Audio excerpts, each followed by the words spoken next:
How to use a laptop as a second monitor using an HDMI cable. I connect my desktop computer to a monitor via VGA and connect an HDMI cable to my laptop. On the laptop, install VLC Media Player. After installation, set it up as follows. Open Capture Device, Capture Device. DirectShow. Video size.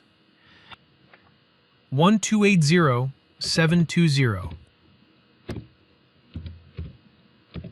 60.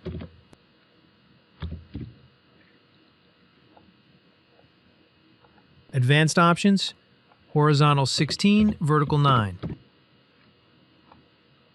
Frame rate, 60.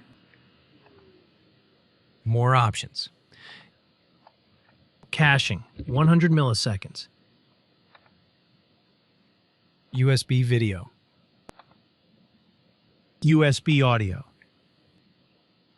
Play.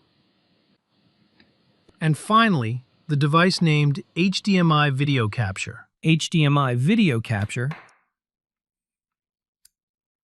Input HDMI. Output USB. Thank you for watching.